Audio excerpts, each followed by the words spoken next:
bonsoir. 24 heures après sa nomination, le nouveau commissaire général de la police nationale congolaise a pris officiellement ses fonctions. La cérémonie de remise et reprise a eu lieu aujourd'hui au commissariat général de la PNC. Retardés pour raisons sécuritaires, les élèves finalistes de l'espace Kassai ont débuté ce mardi la session de l'examen d'État. Invité de ce journal, Steph Bikaï, ministre de l'Enseignement supérieur et universitaire. Merci de continuer à nous faire confiance. Vous avez raison, Excellence, Monsieur le ministre. Bonsoir.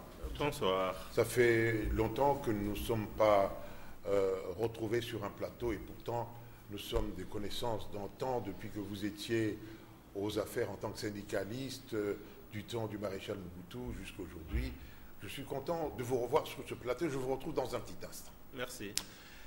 Ouvrons ce journal par cette nouvelle, la session de rattrapage de la 51e édition de l'examen d'État a débuté ce matin dans les 4 provinces de l'espace Kassai.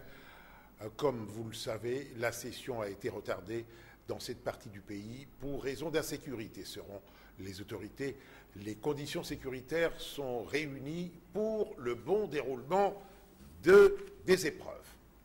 Entre-temps, dans un communiqué, le ministère de l'Enseignement primaire, secondaire et professionnel indique que les résultats de l'examen d'État pour les provinces de la Tchango, du Olomami et du Lualaba sont disponibles depuis aujourd'hui sur les réseaux téléphoniques. Le communiqué ajoute que la suite de la publication pour les autres provinces est prévue pour vendredi prochain.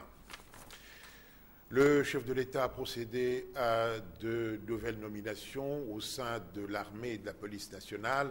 Le commissaire général de la police, Charles Bisengimana, est remplacé par le général Dieudonné Amouli Baingwa. Ce dernier était jusque-là chef d'état-major adjoint chargé des opérations des FARDC. Le général Célestin Kanyama, commissaire provincial de la police à Kinshasa, est remplacé par le général Silvano Kasongo Kitenge. Les détails avec Hermione Anfou et Tapi Loutoudou. L'ordonnance du chef de l'État a été rendue publique lundi dans la soirée sur les antennes de la télévision nationale. Le nouveau commissaire général de la police nationale congolaise s'appelle Dieudonné Amouli, qui quitte les FARDC où il était chargé des opérations. Il remplace à ses postes le général Charles Bisengimana, en poste depuis 2010.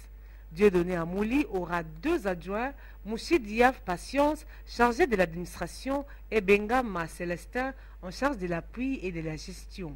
Le commandement de la police de Kinshasa est confié au général Silvano Kasongo Kitenge en remplacement du général Célestin Kanyama. Silvano Kasongo Kitenge était jusque-là commandant de l'unité de protection des institutions et des hautes personnalités.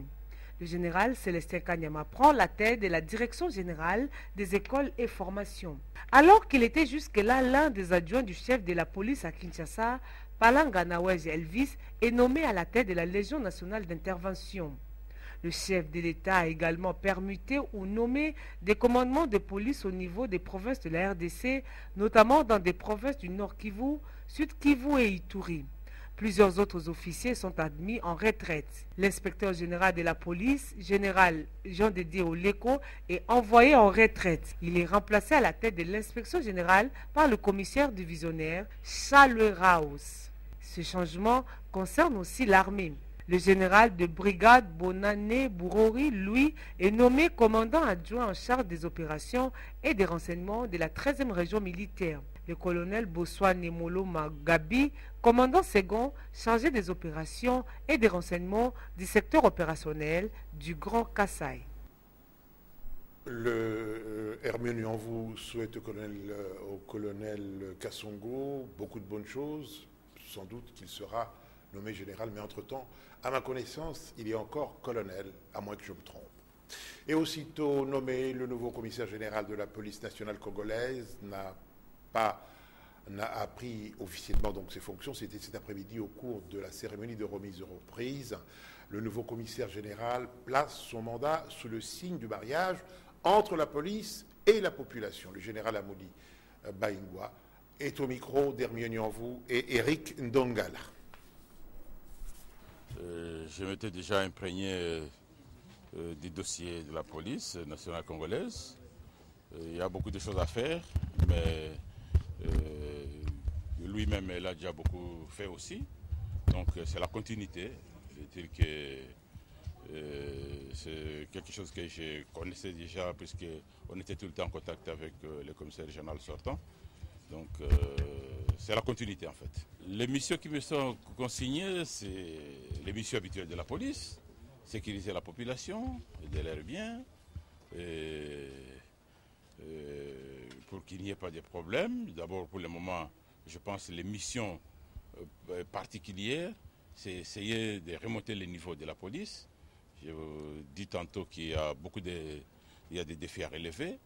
Il faut d'abord commencer par former. Je vous ai dit tantôt là que c'est la continuité. On va continuer à sécuriser tout le monde, sécuriser la population pour que les gens soient calmes, en sécurité. Il faut que les gens aient confiance à leur police et que la police avec la population soit vraiment ensemble, un mariage tout fait. Bonne chance, mon général. Retour à Kinshasa depuis hier, dans la soirée du président de l'Assemblée nationale, Aubin Minakou, revient de Luxembourg, où il a participé à la 43e session de l'Assemblée parlementaire francophone. Au cours de cette session, Aubin Minakou a cédé son fauteuil au président de l'APF, donc son fauteuil de président de l'APF, au Canadien Jacques Chagnon. Après 2 ans à la tête de l'APF, il se réjouit du travail abattu durant son mandat. On l'écoute au micro de Tapi Lututu. Pendant ces 2 ans, nous avons été rigoureux quant au respect des axes stratégiques tels que définis par tous les parlementaires francophones, qui tournaient notamment autour des points ci-après, renforcer la collaboration, la synergie avec l'OIF, qui est l'organisme géniteur. Pour avoir accompli mon devoir avec beaucoup de responsabilités, comme mes prédécesseurs. Mais depuis lors, les résolutions concernant notre pays sont vraiment équilibrées. La dernière résolution, on a constaté l'évolution en ce qui concerne les élections, en notant que nous étions déjà à 32 millions d'enrôlés. Ça a été clairement dit. Les parlementaires ont pris acte de la nomination du Premier ministre Tchibala, parce que c'est une question de souveraineté d'un pays. Concernant le processus électoral dans notre pays, je dirais tout simplement que lorsque nous avons négocié à la Cité de l'Union africaine, un beau jour, toutes les composantes auditionné les experts. Et les experts nous avaient décliné le schéma pour organiser les élections. On ne peut pas organiser les élections crédibles sans les grands Kassai. Monsieur le président de la CENI a eu l'honnêteté que plus d'un devait avoir. L'honnêteté d'expliquer à tout le monde le schéma, clairement. Élisée Mafou, c'est à vous. L'attaque du marché central par un groupe des civiques était hier lundi au centre de la réunion du Conseil provincial de sécurité. La rencontre a été présidée par le Premier ministre Bruno Tchibala. Juste après, le chef du gouvernement a reçu une délégation de toutes les ministres provinciales du genre. Elles étaient conduites par Chantal Safouki, elle, ministre nationale. Yannick Bouyamba et Tapi Lututu. Il était question pour le Premier ministre au cours de cette réunion de Conseil provincial de sécurité d'avoir une idée claire sur l'attaque du marché central. Une attaque qui a coûté la vie de l'administratrice du marché et son policier de garde. Il nous a convoqués pour avoir la lumière et ensuite prendre des mesures. Et à ce jour, il y a des mesures draconiennes qui viennent d'être prises, qui seront rendues publiques dans quelques heures, qui vont suivre, afin que la population puisse vaquer librement et que pareil acte ne puisse plus se reproduire. Le vice-ministre de l'Intérieur a rejeté en bloc la rumeur selon laquelle il y aurait couvre-feu à Kinshasa. Il n'y a pas de couvre-feu, mais nous demandons à la population d'agir comme elle s'est comportée au niveau du marché, de pouvoir collaborer avec les services, avec la police, l'armée, pour mettre hors état de nuire tous ces terroristes-là qui sont en train de chercher à déstabiliser les institutions et leurs animateurs. Pas de repos pour le Premier ministre. Bruno Tshibala a échangé avec la délégation des ministres provinciaux du genre et les chefs de division du genre. La délégation conduite par le ministre du genre est venue solliciter l'implication du chef du gouvernement dans la gestion des questions liées au genre en République démocratique du Congo. Tout en lui demandant de s'impliquer dans la question du genre au niveau de la République, parce que les enquêtes menées démontrent que au niveau des provinces, au niveau des chefferies, au niveau des communes, il y a encore une disparité entre hommes et femmes. Et lui nous a promis qu'il sera à côté de nous pour que cette question qui est reconnue par la Constitution, la question de la parité, soit mise en application du sommet de l'État jusqu'au niveau le plus bas de l'État. Les négociations sur l'application du taux de 1425 francs congolais, le dollar dans le barème salarial des agents et fonctionnaires de l'État, se poursuivent entre le Premier ministre et les membres de l'intersyndicale nationale de l'administration publique. Les deux parties s'étaient retrouvées le week-end dernier selon l'intersyndicale Yannick Bouyamba et Serge Mitelizi. Les discussions entre les chefs du gouvernement et l'intersyndicale nationale de l'administration publique le samedi dernier ont tourné autour de réajustement du barème salarial tel que promis après l'adoption du budget 2017 à l'Assemblée nationale. Les agents et fonctionnaires devraient être payés à partir du mois de juillet au taux de 1425 au lieu de 930 le dollar américain. Le premier point, qui était l'unique d'ailleurs à l'ordre du jour, c'était la révisitation du barème salarial de l'État. À ce sujet, le Premier ministre nous a donné sa parole d'honneur. Il a dit qu'à partir du mois d'août, puisque la paye du mois de juillet était déjà lancée, à partir du mois d'août 2017, nous allons mettre en place le gouvernement et les banques syndicales, l'INAP, nous allons mettre en place un barème qui sera d'utilisation à partir du mois d'août. Certains fonctionnaires et agents de l'administration publique restent sceptiques. Est-ce que vous croyez qu'ils vont le faire après les mois de juillet? C'est de la tromperie. Je me base en tant qu'agent et financier de ce quoi le paiement est trimestriel. Et maintenant que nous sommes, ils nous avaient promis que ce mois de juillet, le mois de juillet est passé. Maintenant, ils vont le faire quand? Ils vont le faire quand? Puisque le paiement est toujours trimestriel. En attendant, Bruno Tshibala va tenter de trouver une solution à cette situation. Les deux parties prenantes devraient se rencontrer encore ce mardi dans l'après-midi. En santé, la marche est le meilleur remède pour l'homme, dit-on, selon Louise Komanda, qui compte est spécialiste en médecine physique. La marche de santé permet de réduire le risque de maladies du cœur et les accidents vasculaires cérébraux, le fameux AVC. Gloria Sea et Manitao. Le manque d'activité physique, une mauvaise alimentation et le tabac sont des facteurs clés favorisant les maladies non transmissibles, dites maladies cardiovasculaires. D'où la marche de santé est importante car elle permet de réduire considérablement le risque de ces maladies. Mais elle ne doit pas être prise dans le contexte sportif. L'homme est appelé à rester en mouvement au moins 30 minutes par jour pour dépenser de l'énergie et créer de l'équilibre. Des maladies qui sont dues vraiment à notre comportement, notre vie de tous les jours et qui ont un soubassement, une même base qui sont le manque d'activité physique, qui sont la mauvaise alimentation et la prise de tabac. Nous nous rendons compte que nous marchons de moins en moins, nous nous rendons compte que nous mangeons de plus en plus sucré, de plus en plus gras, et nous fumons de plus en plus. Avant de pratiquer une marche de santé, un test médical est recommandé.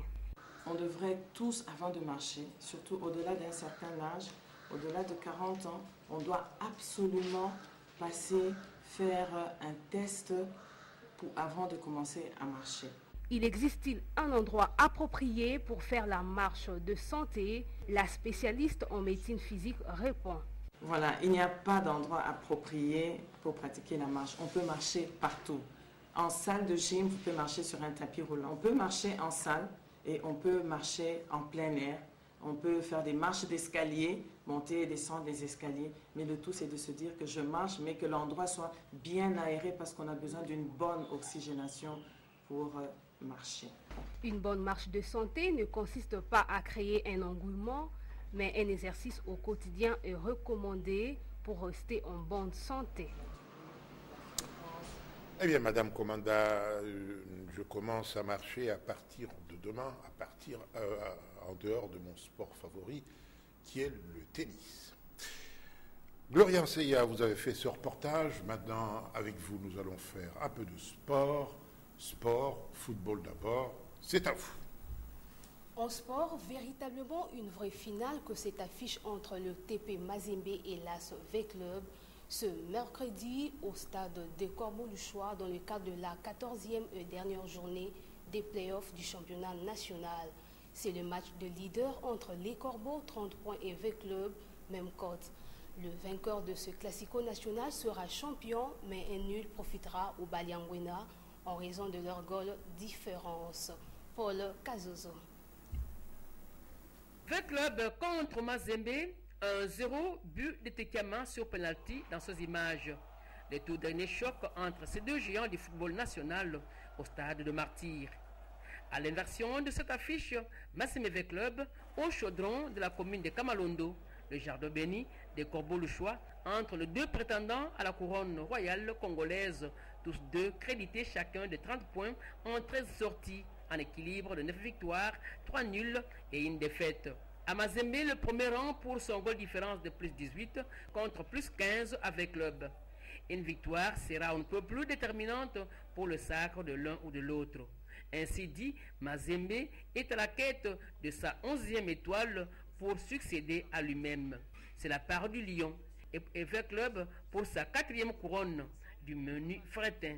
Sur papier, à domicile, les Badiangwena, archi-favoris, avec les faveurs de pronostic, tenteront de faire d'une pierre 3 coups, battre leur adversaire, venger la défaite du match aller et monter sur la plus haute marche du podium.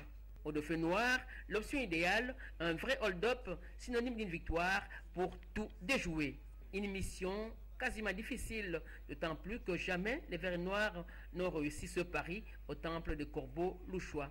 Pour eux, jusqu'à preuve du contraire, le nul reste le meilleur résultat. Le dernier succès lointain de Veclubien par 2-1 avec l'OFO remonte en 2009. Après cette année, à ce jour, en 15 sorties, à Kin ou à Lubumbashi, Mazembe comptabilise 6 victoires contre une avec Club et 8 nuls. À propos de nul, en cas de résultat paritaire, le premier critère de désignation de champion sur toute une panoplie, en attendant de revoir les calculettes et le goal différence favorable à Mazembe. On n'y est pas encore, en attendant, tout est supputation. Un match de football est unique en son genre et toujours imprévisible. Mazembe V-Club, c'est du beau spectacle à vivre avec au bout les trophées de champion en tout fair play comme leitmotiv.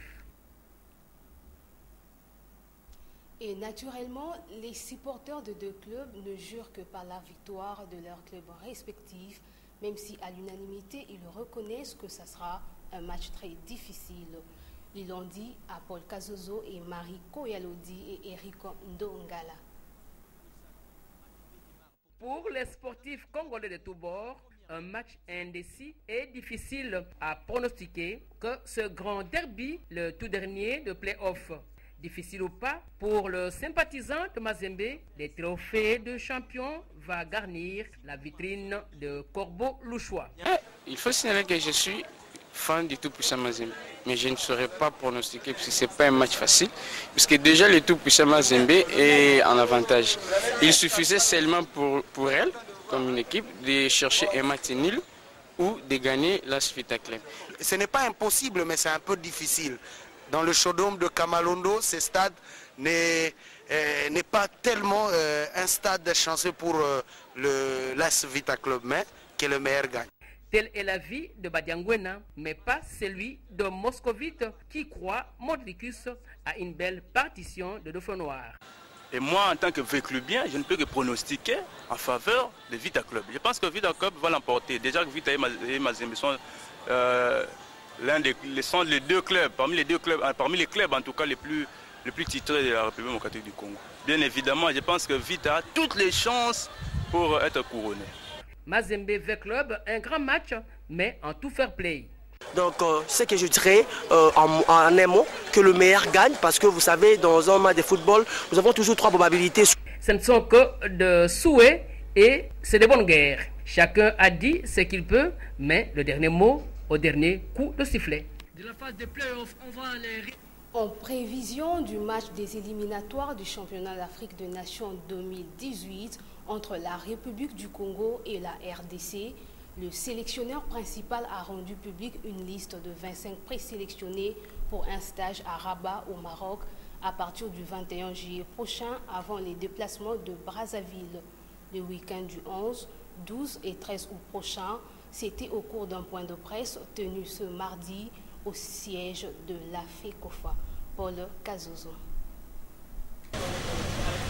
La première info du jour pour cette équipe de Léopard du Chan, c'est que le 11 national sera chapeauté par Mwini Zaira comme sélectionneur principal. Ses 2 adjoints, Chico Mukeba Katotola et Raoul Shungu. Papi Kimoto reste préparateur physique. Paulin Tokala Kombe fait son entrée comme entraîneur de gardien. La deuxième info, la publication de 25 joueurs pour un stage à Rabat au Maroc. Cette liste est constituée de 8 joueurs du tout-puissant Mazembe, 5 des V-Club, 5 du Derrick Club Montempembe, 2 de Sangabalende, 2 de Renaissance du Congo, Ngimbi et Djouma Chabani, et 1 joueur de Don Bosco. TP Mazembe, Kalambay, Sangabalende, et puis on a Maboulou, DSMP.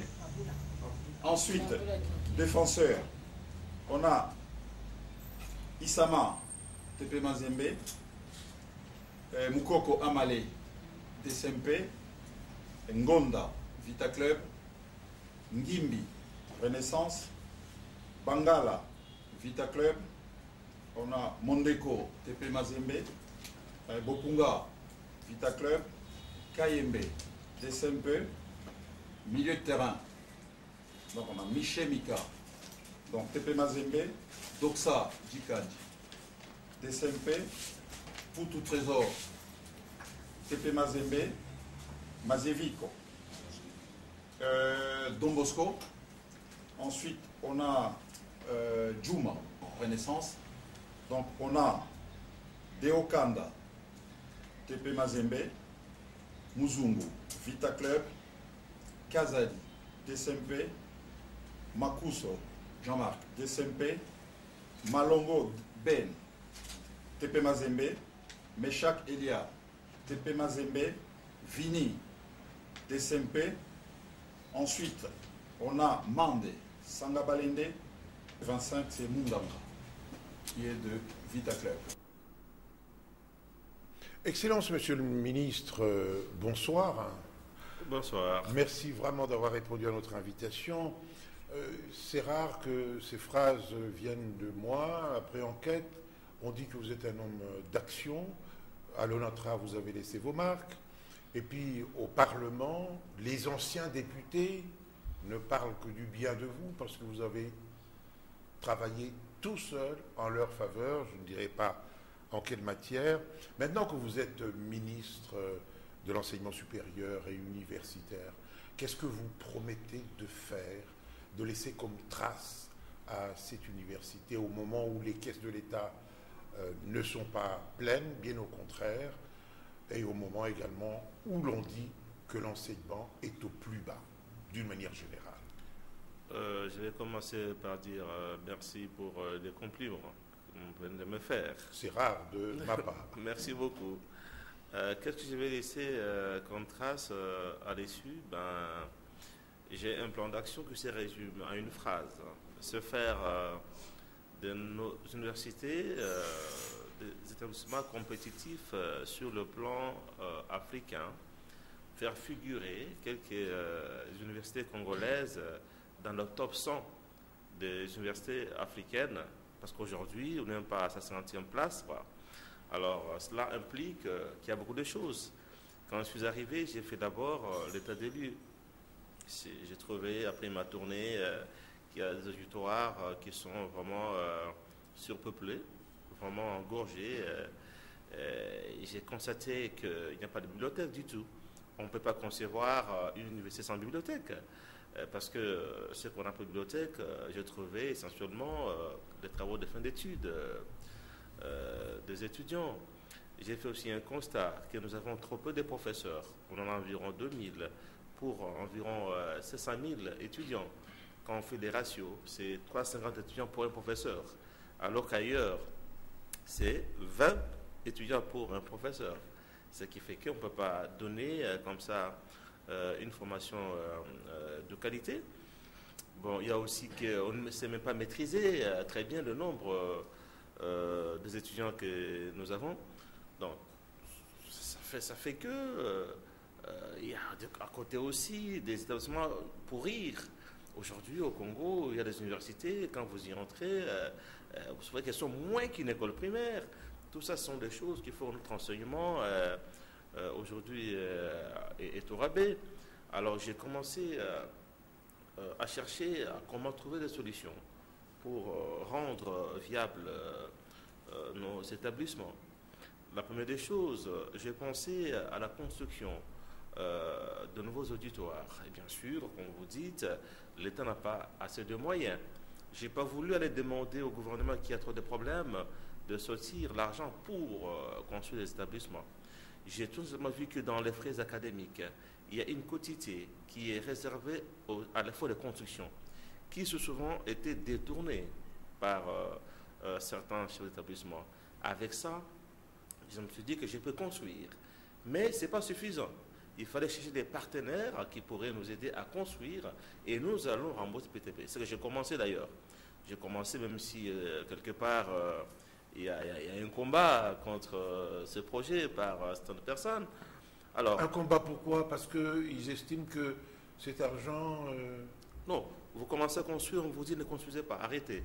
Certains gens, quoi, cherchent à vous dire, donc, aller à l'Assemblée nationale pour demander à ce que qu'on puisse arrêter ça. Bon, heureusement, l'exécutif comprend la pertinence de ce que nous sommes en train de faire.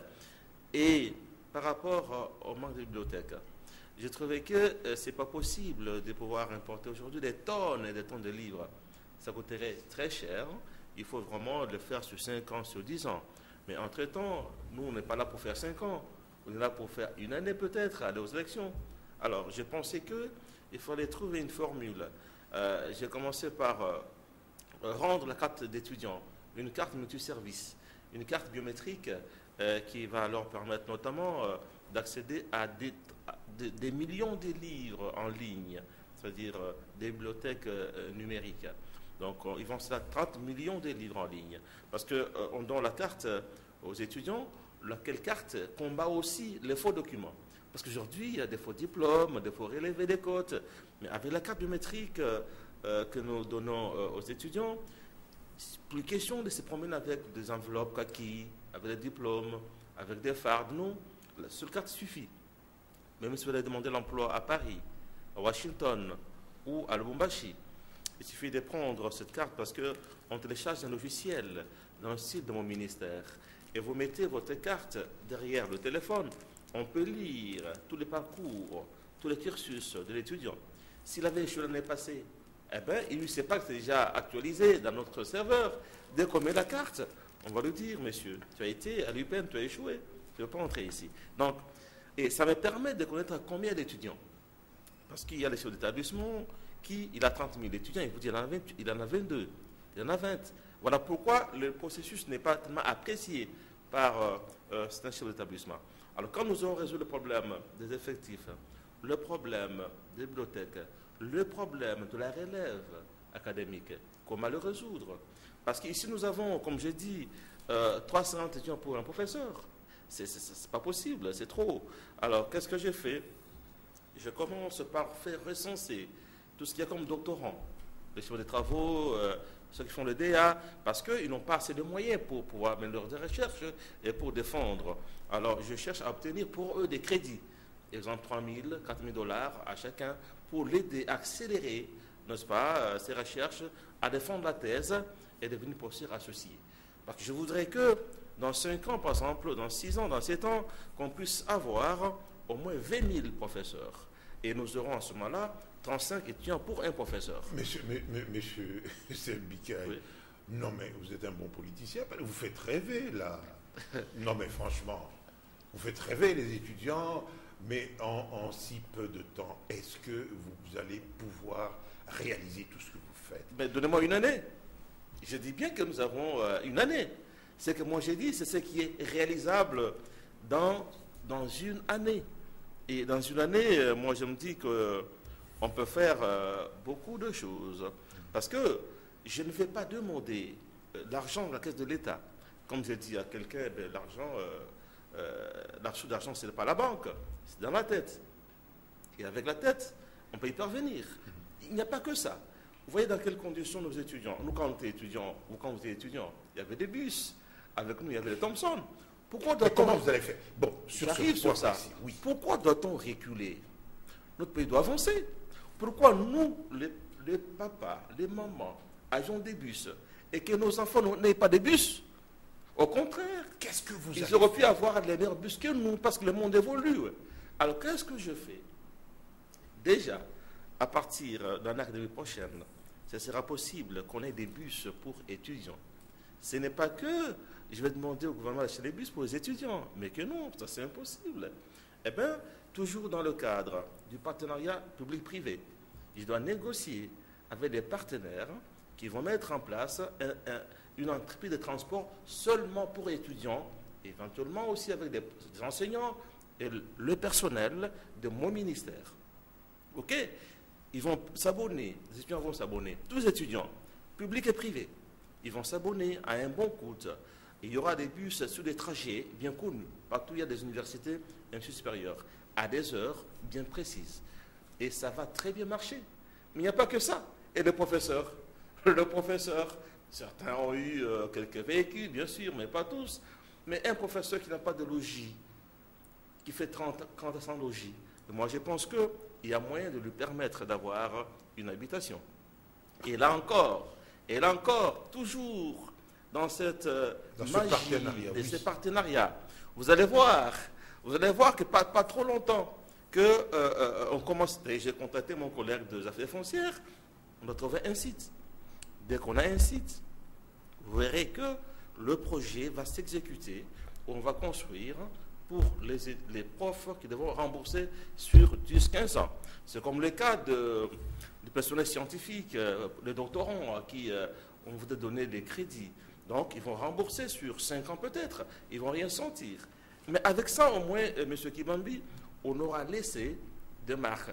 Mais maintenant, pour faire figurer nos universités dans les meilleures universités d'Afrique, il faut quoi? J'accélère la mise sur pied de l'assurance, l'agence assurance qualité. Il faudrait dans chaque établissement qu'il y ait une cellule d'assurance qualité pour s'auto-évaluer avant que le ministère n'évalue, n'est-ce pas, cet établissement, parce qu'il y a plusieurs critères. Et ce n'est qu'après que je vais demander maintenant qu'on nous évalue sur le plan africain pour nous classer. Déjà, dans 3 jours, il y a des experts qui vont venir ici pour aller évaluer l'université de Kisangani. OK? Mais quand nous aurons mis sur pied une agence qui va bien fonctionner, de ressources qualité, ça me permettra aussi de fermer tout ce qu'il y a comme établissement pour rire. Mais en attendant déjà, bientôt après les épreuves, je vais en fermer d'autres. Parce qu'il ne faudrait pas qu'il y ait des boutiques qui déforment au lieu de former. C'est plein aujourd'hui, ça devient du commerce. Alors, la mission que j'ai tient compte des orientations reçues tout au départ du chef de l'État, qui est de travailler pour le social du peuple, de la population. Dans mon secteur, je pense que ces actions, si j'arrivais à les réaliser, eh bien, j'aurais répondu à cette orientation du chef de l'exécutif, qui est le chef de l'État. Évidemment, sous l'encadrement du Premier ministre. Voilà. Oui, mais, excellent Monsieur le ministre, enfin, vous le deviendrez peut-être, pourquoi pas. Alors, pourquoi déjà ne pas commencer par demander aux étudiants d'évaluer les professeurs? C'est le plus facile à faire. Non, j'ai pas fini, parce que là, ça va se faire dans le cadre de l'arrimage au système LMD. LMD. Parce que la mise sur pied de l'assurance, donc de l'agence d'assurance qualité, va aller de pair avec l'arrimage au système LMD, qui va nous permettre aussi que le diplôme soit bien qu'ils aient des équivalences et l'homologation voulue sur le plan international. Et dans le système LMD, justement, oui, dans le système LMD, licence, master, doctorat, il est prévu d'abord de professionnaliser davantage l'enseignement, mais aussi les étudiants vont aussi noter les professeurs, donner la note aux professeurs, n'est-ce pas, pour savoir comment ils enseignent. Donc ça fait partie justement de notre programme. D'accord. Bon, cette carte biométrique, elle sera bien sûr vendue, parce qu'on ne peut pas faire ça gratuitement. Oui. C'est en un mot, hein. D'accord, j'arrive, parce que ça fait couler beaucoup de salive, d'encre, même au niveau de l'Assemblée nationale. Donc, la carte biométrique, écoute, c'est que coûtait la carte en papier, ça coûtait $5. Et puis, tous ceux qui ont déjà payé leurs frais académiques ne vont rien payer. On a déjà commencé à délivrer la carte biométrique. Ils ne vont rien payer. Donc, si vous avez déjà payé les frais académiques, vous avez droit à votre carte biométrique. Et qui va durer 5 ans. Très bien. Très bien. Excellence. Monsieur le ministre, vous avez parlé de la quote-part hein, que vous retirerez des frais. Et vous savez aussi que certaines universités, si pas toutes, ne vivent que parce qu'elles absorbent tout ce que les écoles secondaires leur envoient. C'est donc ce pléthore d'étudiants qui font vivre véritablement les universités, vous le savez. Écoutez, il n'y a pas pléthore à l'université. Il y a pléthore dans des auditoires. Il y a une nuance. Parce que quand vous voyez le nombre aujourd'hui, rien qu'au secondaire, il y a eu plus de 600 000 finalistes. Mais comment voulez-vous que nous ayons à l'université 700 000 étudiants? C'est trop peu. Donc, dans notre pays, il y a trop peu de gens qui font l'université, l'institut supérieur. Mais par contre, les infrastructures ne suffisent pas.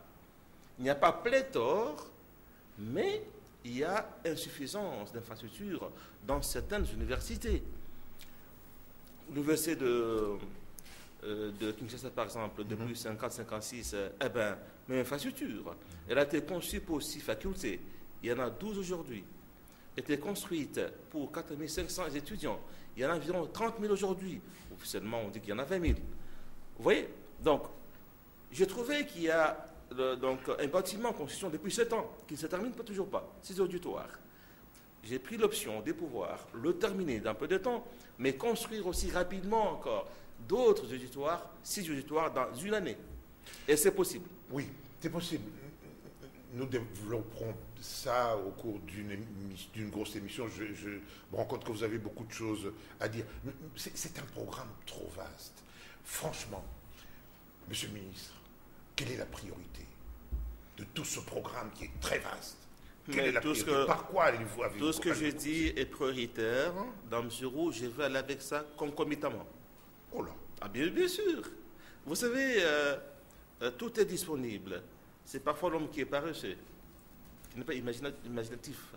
Il y a de l'imagination, il y a des idées, il y a le moyen de les rendre concrètes, et ça va se faire.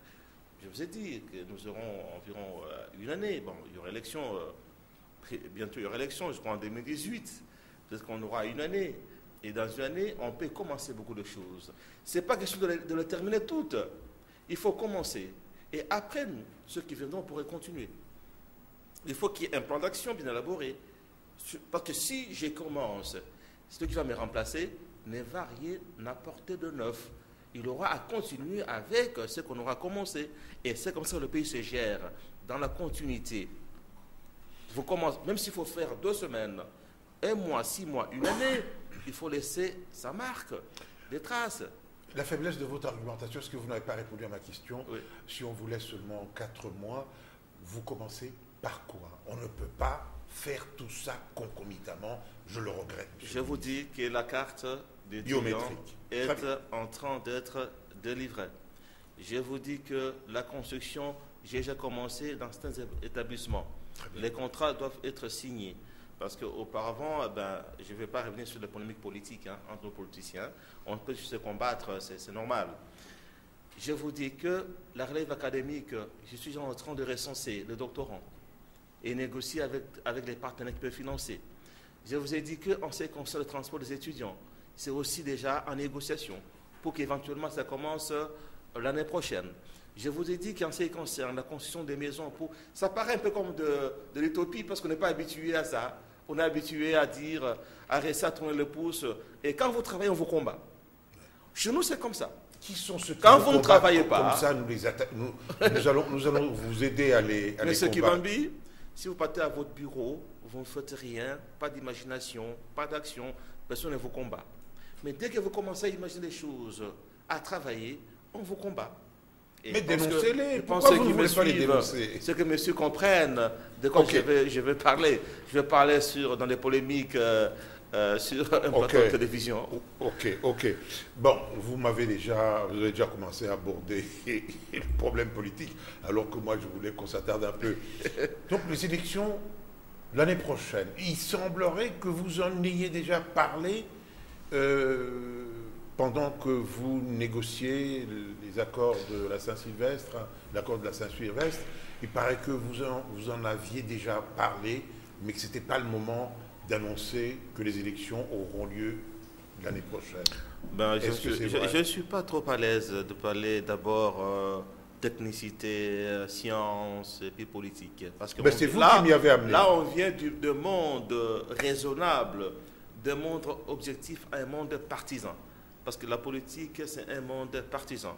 Ici, je pensais venir parler comme un homme d'État. Mais parce que je suis quand même politique, je vais répondre à votre question. Vous savez, il y a eu de l'agitation parce que M. Nanga a évoqué l'éventualité, n'est-ce pas, du report des élections. En politique, il y a beaucoup d'hypocrisie.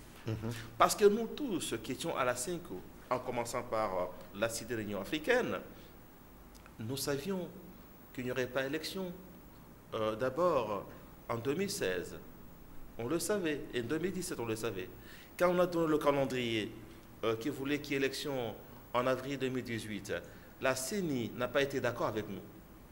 Même beaucoup d'experts n'ont pas été d'accord. Nous, on a dit politiquement, mettez la date, avril 2018. Et quand on part à la CENCO, on veut nous dire que c'est plus avril 2018, mettons décembre 2017, à cause de la pression de l'opinion. Et nous tous, nous savions que ce n'était pas possible. Moi, je n'aime pas une politique des mensonges. Et c'est comme ça qu'on a mis une incise qui disait qu'au cas où ce n'est pas possible, le SANSA, la CENI et le gouvernement vont se concerter pour fixer notre date. Donc le report était déjà dans l'accord. Reporter, ça appliquait l'accord. Maintenant, quand on veut maintenant, il y en a qui pensaient qu'ils seront au gouvernement. OK? Parce que quand on négociait, il y a quand même des gens qui se sentaient Premier ministre, ministre. Alors pour eux, quand ils sont au gouvernement, on peut bien reporter. Mais quand on veut reporter, on n'y est pas. On dit qu'on viole l'accord. Or, l'accord a prévu qu'il y ait un report. Alors moi, je préfère dire la vérité. Ce n'est pas possible aujourd'hui, surtout avec ce qui est dans le Kasaï. Il faut dire la vérité au peuple. Parce que quand vous montez au peuple, quand on va approcher la date, il y aura des troubles. Et moi, je pense que M. Nanga était anticipatif. Maintenant, tout le monde connaît, il n'y aura pas d'élection en décembre 2017. Il ne faut pas les gens aller dans la rue pour ça. Parce qu'ils sont préparés. Donc, il faut dire la vérité. Ce qui est vrai est qu'il y aura inévitablement, je crois, élection peut-être en 2018. Mais il faut dire la vérité au peuple. Et tous ceux qui crient aujourd'hui, donc, font de la démagogie. Parce que, entre nous, politiciens, on le savait. Très bien. Est-ce qu'on peut être au gouvernement et en même temps être de l'opposition? Non, vous savez, la politique congolaise est inédite. Sur le plan, je suis content de vous l'entendre. Sur le plan international, non. Mais apparemment, au Congo, c'est oui. Parce que nous avons un gouvernement, une coalition qui a les ministres issus de l'opposition, société civile, de la majorité. Et dès lors que nos mandats ont pris fin, par cette donc, qualité d'opposant, de majorité, s'entendent sur un mandat. Parce qu'on va aux élections, on donne aux gens la majorité, d'autres sont de l'opposition. En ce moment-là, tu es opposant. Mais après le mandat, on s'est mis d'accord de gérer ensemble. Nous sommes dans une coalition gouvernementale. Donc, je ne peux pas être opposant à moi-même. Très bien. À mes actions. Très bien. Alors, pour revenir à l'université, parce que c'est plus calme, c'est plus objectif. Plus objectif. Hein. Et c'est le plus grand ministère de la République. Dans un pays. Absolument. Ah oui. Comme celui primaire et secondaire est tout aussi important. Parce que qui veut tuer une nation n'a qu'à tuer son enseignement. Alors, Monsieur le ministre, en ce moment, en attendant tout ce chapelet de bonnes intentions, permettez-moi de les appeler comme ça, que vous avez énoncé, on forme qui, par exemple, dans les filières comme médecine? N'est-on pas en train de former des enfants qui vont non pas nous prendre en charge demain, mais nous tuer? N'est-on pas en train de former des ingénieurs qui vont construire des ponts qui vont nous tomber sur les têtes en ce moment? Franchement. Vous savez, dans ces ministères, il y a vraiment beaucoup de défis. J'ai dit tout à l'heure qu'il y a des établissements qui doivent fermer pour rire. Et surtout, en médecine, on peut faire de l'aventure, peut-être en droit, devenir un faux avocat, nous en connaissons. Mais quand nous avons des charlatans, nous avons des mauvais médecins, ils vont tuer. Notre pays était bien réputé à l'étranger, comme en Afrique du Sud, où il y a plein de médecins qui viennent du Congo. Mais j'ai peur maintenant qu'on puisse produire les gens qui vont ternir notre image.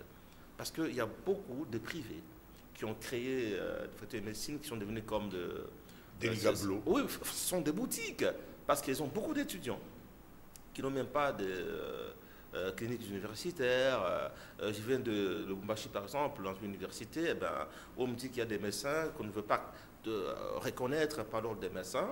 Si on va voir cette université, on a à peine 3 locaux, 4 locaux. Là-dedans, nous avons la médecine, l'économie, l'informatique. Je pose la première question. Quel est votre horaire ici?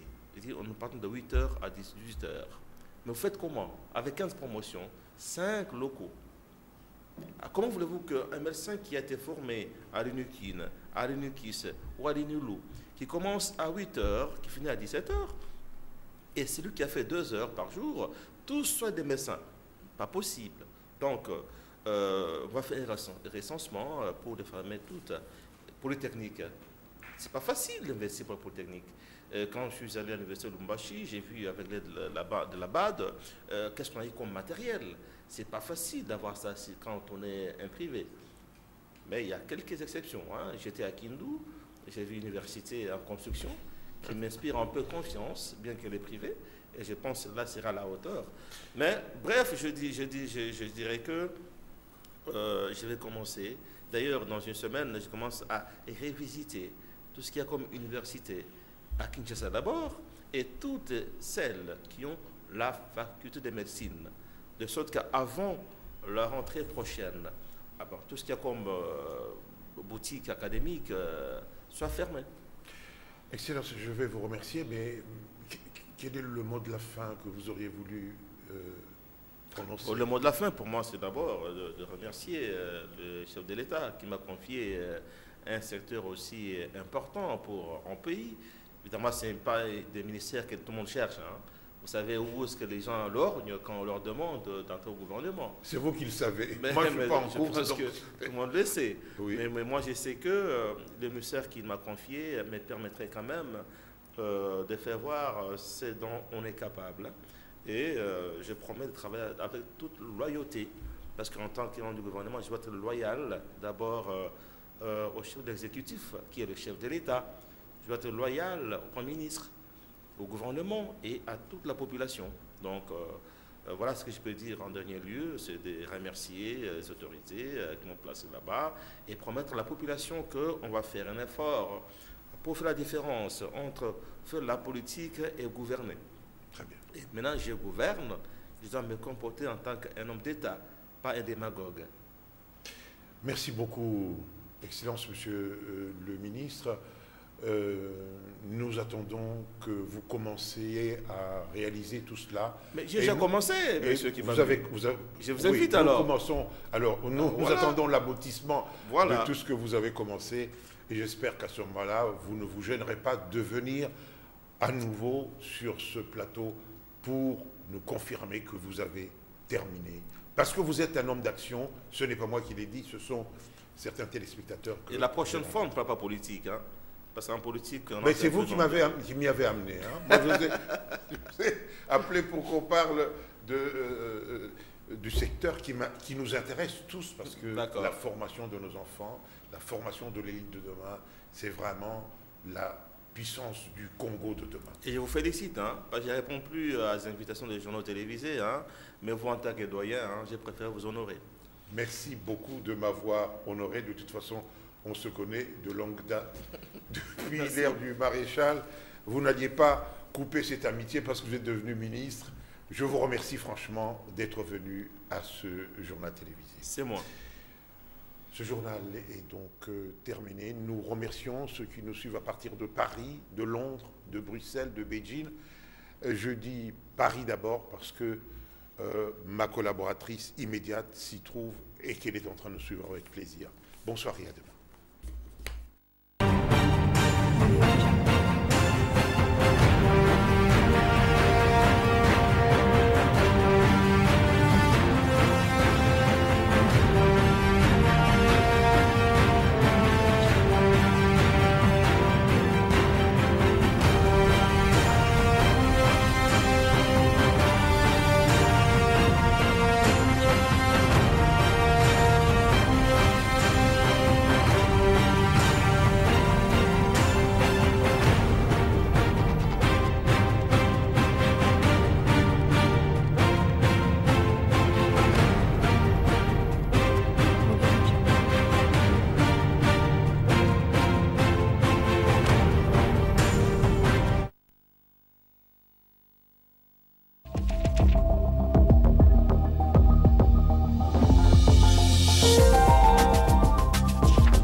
Le franc congolais est malade.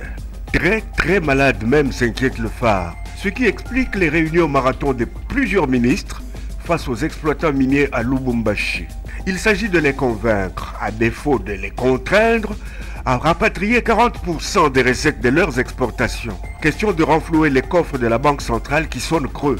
Avec des indicateurs financiers rouges, l'État congolais a besoin de devises fraîches d'urgence. Sinon, il risque de se retrouver en cessation de paiement s'il ne l'est déjà. Et donc, les envoyés du chef de l'État à Lubumbashi sont contraints de négocier face à un groupe de pression qu'ils ont eux-mêmes placé en position de force avec la multitude de contrats, conventions et autres avenants, souvent à caractère léonin, qui ont considérablement enrichi des individus et terriblement appauvri l'État ces dernières décennies. Et pendant ce temps, le calvaire des ménages se poursuit. La dépréciation continue du franc congolais inquiète de plus en plus les ménages qui ne savent plus à quel sein se vouer, note le courrier de Kinshasa.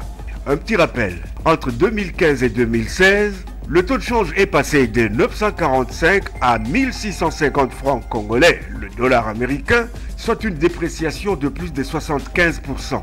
C'est la plus forte dépréciation enregistrée par la monnaie nationale au cours des 10 dernières années. Le dollar étant la devise de référence tant pour les transactions financières que pour la fixation des prix des produits importés, les conséquences sont désastreuses sur une économie nationale totalement asphyxiée. Mais comme si tout allait pour le mieux dans le meilleur des mondes possibles, la politique poursuit son petit bonhomme de chemin. Le palmarès estime qu'Olenga Nkoy Joseph aura fort à faire pour remporter la présidence du CNSA.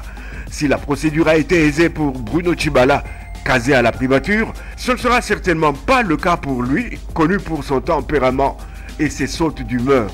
Si vous manquez d'informations à placer à la une du journal, très simple, offrez-vous la tête de Corneille Nangaa.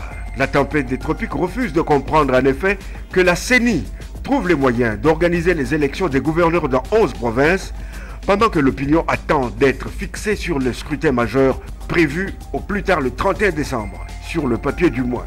Encore des prêtres enlevés dans le diocèse de Beni Butembo, D'où l'alerte que lance l'épiscopat catholique relayé par la Prospérité. Le communiqué de la Senko renseigne que les abbés Charles Kipassa et Jean-Pierre Akilimali ont été pris en otage dans la soirée de dimanche par une dizaine d'assaillants dans leur paroisse de Bunyuka. L'Église catholique est d'autant plus inquiète que 3 autres ecclésiastiques enlevés, eux, en octobre 2012, n'ont jamais été relâchés. Il s'agit des prêtres Jean-Pierre Toulani, Edmond Kissourou et Anselme Wasukundi, tous de la paroisse Notre-Dame en Baou, en territoire de Béni.